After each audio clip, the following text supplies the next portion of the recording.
इंसान इस ज़मीन पर कदम रखते ही इस दुनिया को समझने, इसकी बनावट, निज़ाम और राज़ों को जानने की जुस्तजू में लग गया और उसने कायनात में ऐसी निशानियां देखी जिसने उसे सोचने पर मजबूर कर दिया कि ये दुनिया बिना किसी खालिक के नहीं चल रही और न ही इतना पेचीदा निज़ाम बिना किसी खालिक के कंट्रोल के चल सकता है। इस सवाल का जवाब अल्लाह ने अपने पैगंबरों पर नाजिल करदा आसमानी किताबों में दिया। लिहाजा जब कुरैश मक्का हजरत मोहम्मद सल्लल्लाहु अलैहि वसल्लम से कोई मोजज़ा दिखाने को कहा करते तो हुज़ूर पाक सल्लल्लाहु अलैहि वसल्लम उन्हें यही जवाब देते कि यह कुरान ही आपका सबसे बड़ा मोजज़ा है, क्योंकि यह किताब न सिर्फ उस ज़माने के वाक़ियात और हालात और तमाम मसाइल के लिए नूर व हिदायत थी, बल्कि आने वाले ज़माने के लिए भी मशाले राह है, जिसमें फल्कियात, नबातियात, पेपोजिनियात, मबादल तिबियात, अर्जियात और रियाजियात की बेशुमार बातें और हैरत अंगेज राज मौजूद है, जिसे आज की जदीद साइंस दरियाफ्त कर रही है और हैरत से इस मुकद्दस किताब की तरफ देख रही है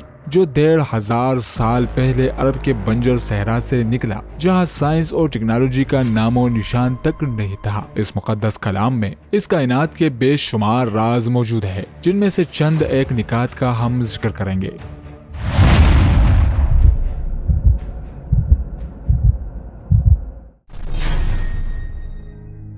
लोहा जमीन पर मुख्तलिफ शक्ल में पाया जाता है, मगर ये जमीन का मादा नहीं बल्कि ये आसमान से इस दुनिया में आया है। साइंस के इस नई तहकीक के मुताबिक लाखों करोड़ों साल पहले कुछ सितारे धमाके से फटे और जमीन पर गिरने वाले मेटेरोइड से लोहा ही जमीन पर आया, जिसका जिक्र कुरान मजीद में कुछ यूं है, और हमने लोहे को जबरदस्त ताकत देकर उतारा ताकि इंसान इसका फायदा उठा सके।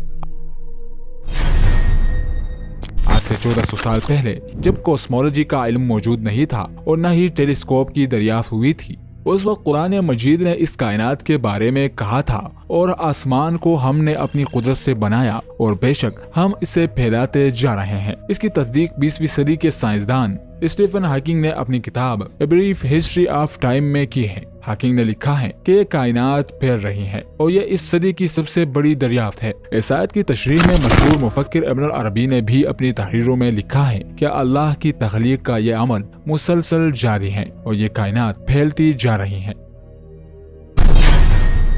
नबी सल्लल्लाहु अलैहि वसल्लम पर अबू जहल के मुतालिक एक आयत नाजिल हुई, यकीनन अगर ये बाज न रहा तो हम इसकी पेशानी के बाल पकड़कर घसीटेंगे, ऐसी पेशानी जो झूठी खताकार है। ये आयत इसलिए नाजिल हुई थी क्योंकि अबू जहल बहुत झूठ बोला करता था। इस आयत में दिमाग के सामने वाले हिस्से को झूठा कहा गया है। आज जदीद साइंस हमें बताती है कि दिमाग का प्री फ्रंटल एरिया यानी सामने वाला हिस्सा ही सच और झूठ बोलने का जिम्मेदार होता है। क्यों कुरान मजीद ने पेशानी की तरफ इशारा करके इसी साइंसी हक़ाइक़ को साफ कर दिया। सूरह अल-क़ियामा में अल्लाह का इरशाद है, हाँ जरूर करेंगे, हम तो कादिर है कि इसकी पोड़ पोड़ तक दुरुस्त कर दे।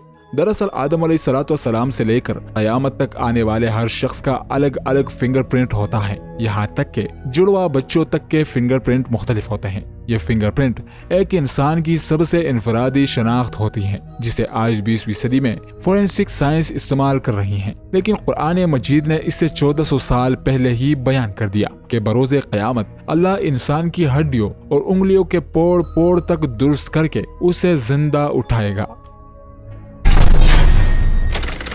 कुछ साल कबल यूनिवर्सिटी ऑफ लोजन के एक रिसर्च में बताया गया कि चींटी दूसरे कीड़े मकोड़ों के मुकाबले काफी समझदार और मुहर्रिक होती हैं, क्योंकि वो आपस में ही बातें करती हैं।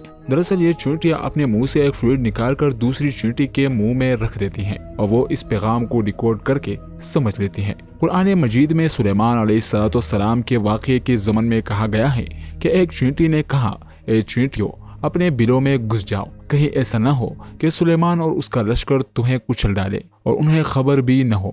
बरसों कबल मुल्हिदीन कुरान पाक के इस वाक़ये को महज किस्सा और अफसाना करार देते रहे और मजाक बनाते रहे कि चींटियां कैसे बात कर सकती है, जिसे आज जदीद साइंस ने अपनी तहकीक से साबित कर दिया है।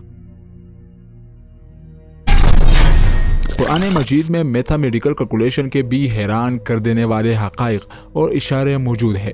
मसलन कुरान मजीद में लफ्ज़ अल-बहर यानी समंदर 32 मरतबा आया है और लफ्ज़ अल-बर यानी ज़मीन 13 मरतबा आया है। रियाजी के परसेंटेज के उसूल के तहत दोनों नंबर्स को जमा करे तो 45 का अदद निकलता है, यानी समंदर का तनासब 71% और जमीन का परसेंटेज 28% बनता है। और आज की जदीद साइंस हमें ये बताती है कि इस दुनिया में समंदर और जमीन का तनासब भी बिल्कुल इतना ही है। लिहाजा ये कोई इत्तेफाक नहीं हो सकता कि इतने एक्यूरेट परसेंटेज कुरान मजीद में मौजूद हो। ये सिर्फ उसी का कलाम हो सकता है जिसने समंदर और खुश्की की तख्लीक की हो।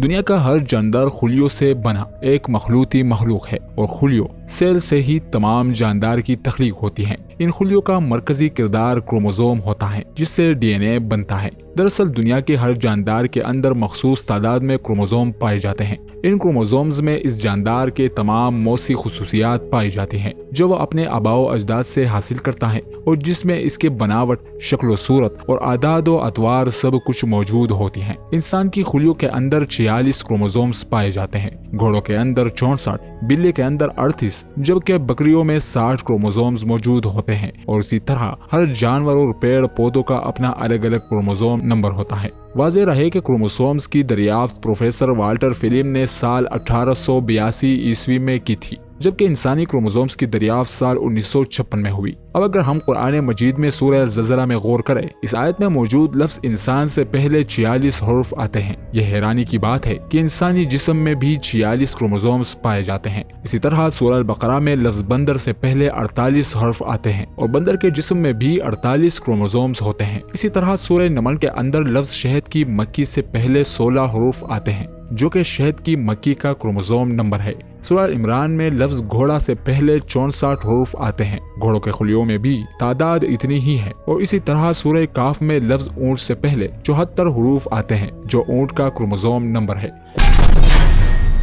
कुरान मजीद में बेशुमार साइंटिफिक फैक्ट्स के अलावा बहुत सारी पेशनगोइयां यानी फ्यूचर प्रेडिक्शन भी मौजूद है, जिनमें बहुत सी पेशनगोइयां वक़ू पजीर हो चुकी हैं और कुछ होना अभी बाकी है। जिस वक्त नबी करीम सल्लल्लाहु अलैहि वसल्लम मक्का में तशरीफ फरमा थे, उस वक्त दुनिया के दो अजीम ताकतें यानी रूम और फारस के दरमियान शदीद जंग बरपा थी। जंग में मुसलसल पर्शियन एम्पायर की फौज रोमन एम्पायर को शिकस्त दे रही थी। मुशरिकीन मक्का फारस की फतह से बहुत खुश थे क्योंकि फारसी भी आग की पूजा किया करते थे और वो भी मुशरिक थे। लिहाजा इस दौरान सूरह रूम की आयत नाजिल हुई। रूम वाले करीब तरीन जमीन में मगरूब होंगे, मगर वो इस शिकस्त के बाद चंद ही सालों में गालिब आ जाएंगे। अरबों के लिए ये पेशनगोई बिल्कुल नाकाबिले यकीन थी क्योंकि रूमी मुसलसल शिकस्त पर शिकस्त खा रहे थे। लेकिन चंद ही अरसे बाद कैसर रूम कुस्तुनतुनिया से बाहर निकला और उसकी फौजों ने फारसियों पर पे दर पे हमले किए, जिससे फारसियों को शिकस्त हुई और रोमी गालिब आ गए। रोमियों के मुतालिक ये आलमी पेशनगोई कोई मामूली बात नहीं थी, बल्कि ये कुरान करीम का एक हैरत अंगेज मौजज़ा था जिसने कुरैश मक्का को बिल्कुल हैरान कर दिया था। 9 हिजरी में जब रसूलुल्लाह सल्लल्लाहु अलैहि वसल्लम की क़यादत में मुसलमानों ने मक्का को फतह किया तो फतह मक्का के दिन नबी पर ये आयत नाजिल हुई, बेशक अल्लाह मुसलमानों से राजी हो गया है और उन्हें जल्द ही फतह नसीब हुई और अब मजीद बहुत सी नेमतें भी देंगे जिन्हें वो लेंगे। अल्लाह ने इन आयात में मुसलमानों को फतह मक्का के बाद कई जंगों में फतह की खुशरंजी दी है। तारीख गवाह है कि फिर मुसलमानों ने खैबर, हुनैन, तबूक और खुलफा के दौर में बेशुमार इलाके फतह किए और मुसलमानों को माले गनीमत हासिल हुई। दुनिया में कोई ऐसी किताब नहीं है जिसके हर वर्क, हर आयत, हर जुमले में इतने राज छुपे हों। आज से 1400 साल पहले किसी इंसान के लिए ऐसा किताब लिखना नामुमकिन था। ये सब वही बता सकता है जिसने ये सब बनाया हो, जो इस कायनात और तमाम मखलूक का खालिक हो। कुरान मजीद के और कितने राज और पेशनगोइयां मुस्तकबिल में सामने आएंगी ये तो वक्त ही बताएगा, लेकिन ये बात वाज़ेह है कि इंसानी दिमाग का कुरान मजीद को समझने का ये सफर अभी नामुकम्मल है और ये सफर अपनी मंजिल की जानिब रवा है। मोअज़्ज़िज़ नाज़रीन, अगर आपको हमारी ये वीडियो पसंद आई तो इस वीडियो को लाइक और शेयर कर दीजिएगा और हमारे और अपने चैनल दास्तान कुरान को जरूर सब्सक्राइब कीजिएगा। अल्लाह ताला से दुआ है कि हमें अपनी फरमाबरदारी और शुक्रगुजारी की जिंदगी गुजारने की तौफीक अता फरमाए।